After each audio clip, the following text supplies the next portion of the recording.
এটি এখনই প্রায় 800 থেকে 900 গ্রাম ওজনের হয়ে গেছে। যদি দেখায় একটা থুকার মধ্যে এইরকম যদি 3-4টা আম এই বড় সাইজের থাকে এবং কিং সাইজের থাকে তাহলে। আসসালামু আলাইকুম দর্শক, অল্প জায়গায় কী কী জাতের আম চাষ করে বাণিজ্যিকভাবে লাভবান হওয়া যায় সেই সম্পর্কে আপনাদের সাথে সংক্ষিপ্ত আলোচনা করার চেষ্টা করব। তো যারা এখনও আমাদের চ্যানেলটা সাবস্ক্রাইব করেন নাই, দয়া করে চ্যানেলটি সাবস্ক্রাইব করে সম্পূর্ণ ভিডিও দেখার জন্য অনুরোধ রইল। তো দর্শক, সর্বপ্রথম আমরা যে আমটার সাথে পরিচয় করিয়ে দিচ্ছি সেটি হচ্ছে তাইওয়ান গ্রিন জাতের একটি আম। তো এই আমটা যদি কেউ বাণিজ্যিকভাবে চাষ করে, আমি মনে করি যে সে সফল হবে এবং কি ভালো একটা অর্থ উপার্জন করতে সক্ষম হবে। তো এই আমটি যদি কেউ বাণিজ্যিকভাবে চাষ করে, এই আমটি আমার হাতে দেখতে পাচ্ছেন, এটি এখনই প্রায় 800 থেকে 900 গ্রাম ওজনের হয়ে গেছে। যদি দেখায় একটা থুকার মধ্যে এইরকম যদি 3-4টা আম এই বড় সাইজের থাকে এবং কিং সাইজের থাকে তাহলে আর কি লাগে। তো এই গাছটির বয়স কিন্তু খুব একটা বেশি না, এই গাছটির বয়স 2.5 বছর। তো দর্শক, এই রকম গাছে একটা গাছে যদি প্রায় 8 থেকে 10টা আম নেওয়া যায় তাইলে আমি মনে করি যে এই গাছটির বয়স অনুসারে তো যথেষ্ট হয়েছে। তো এইরকম আরও কিছু জাতের নাম আমি বলবো। তো আগে যে জাতটা দিয়ে শুরু করছি সেটি আপনাদেরকে দেখানোর চেষ্টা করি। তো দেখেন পাশাপাশি একটা গাছ, এটাও তাইওয়ান গ্রিন জাতের একটা আম। তো এটাও মাশাল্লাহ অনেকটা বড়। যদি এদিকে দেখাই যে আসলে হয়তো ওই স্ক্রিনে অনেকে দেখে বলতে পারেন যে আমরা এটা সামনে থেকে বা জুম করে দেখিয়েছি, কিন্তু আসলে এরকম না। এটা সরাসরি কেউ না দেখলে এটা বুঝতে পারবে না। তো এই আমগুলা অল্প জায়গায় চাষ করাই সম্ভব। দেখানোর চেষ্টা করি। মাশাল্লাহ দেখেন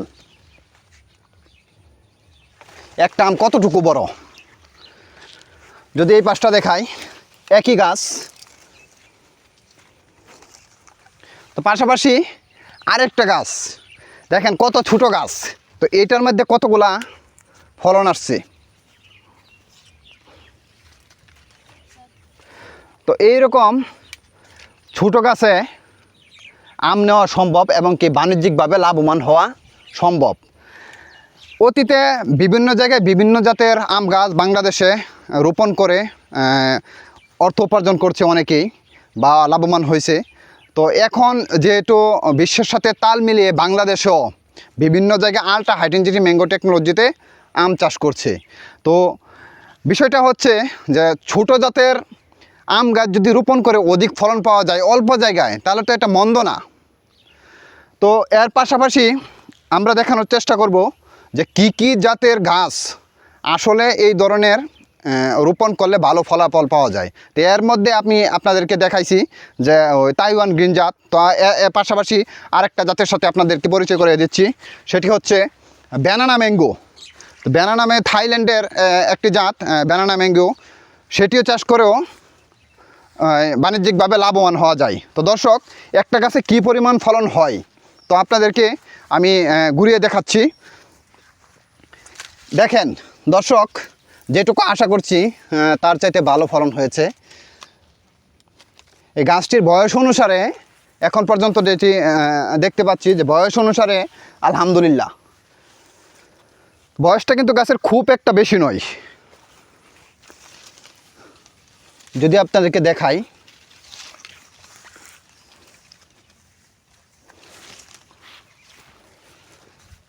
পাশাপাশি এই গাছটাতে দেখেন থোকায় থোকায় ঝুলে আছে আম।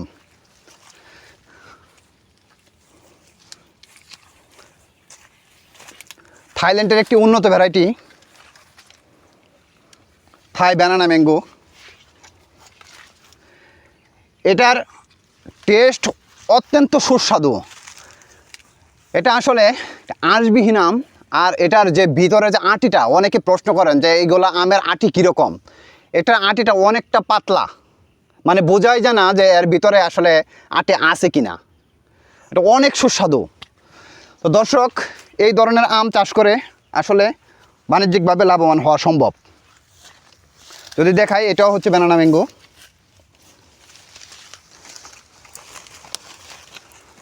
দেখেন আম আসলে কতটুকু বড়।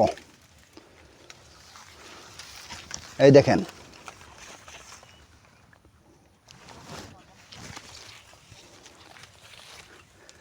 পাশাপাশি দেখেন আসলে যদিও এবছর আবহাওয়া তারতম্যের কারণে এরকম হয়েছে, আমটা অনেকে বলতে পারেন যে আম আসলে ব্যানানা ম্যাঙ্গো আরও লম্বায় আর একটু বেশি হয়, কিন্তু এবছর আবহাওয়া তারতম্যের কারণে একটু সাইজটা একটু ছোটো হয়েছে। তারপরেও লাখো কোটি শুক্রিয়া, যেটুকু ফলন হয়েছে তো আলহামদুলিল্লাহ ভালো ফলন হয়েছে। তো আরও কিছু জাতের সাথে আপনাদেরকে পরিচয় করে দিচ্ছি যেগুলো বাণিজ্যিকভাবে চাষ করে লাভবান হওয়া যায়। তো দর্শক, এটি হচ্ছে আরেকটা জাত থাই বারমাসি আম, যেটাকে বলে কাটিমন। তো এটি দেখতে পাচ্ছেন যে এটিতেও আসলে কি পরিমাণ ফলন আসছে। তো এই আমটা যদিও পরিপক্ক হয়ে গেছে, এই জন্য হাতের স্পর্শ লেগে পড়ে গেছে। তো এটির স্বাদও অত্যন্ত সুস্বাদু, অত্যন্ত মিষ্টি এই স্বাদটা আমটা। এটা আসলে কাঁচা অবস্থায় খাওয়া যায়। আর এটার আরেকটা পাশাপাশি বৈশিষ্ট্য হচ্ছে এটি কিন্তু সিজনে 3 বার পাওয়া যায়, কিন্তু সিজনে যদি 3 বার নেওয়া হয় তো এটার বাণিজ্যিকটা ভালো হয় না। যদি এটা অফ সিজনে নেওয়া যায়, যেরকম সেপ্টেম্বরে মুকুল আসার পরে যদি জানুয়ারি বা ফেব্রুয়ারিতে হারভেস্ট করা যায়, তখন এর বাজার দরটা একটু উচ্চ লেভেলে থাকে আর কি, দামটা একটু বেশি পাওয়া যায়। তো এটা যদি ওইভাবে নেওয়া হয় তাহলে আমি মনে করি যে এটা বাজার দরটা একটু ভালো পাওয়া যাবে। তো এই গাছটার মধ্যে এক পাশে আম, পরিপক্ক আম, আর অন্য পাশে দেখা যায় যে এরকম গুটি বাঁধতে শুরু করছে। এইগুলা হয়তো আরও 2.5 থেকে 3 মাসের মধ্যে পরিপক্ক হবে। তো এর পাশাপাশি এই মুকুলও আসছে, মুকুলও দেখা যাইতেছে। তো এটাও বাণিজ্যিকভাবে চাষ করা যায়।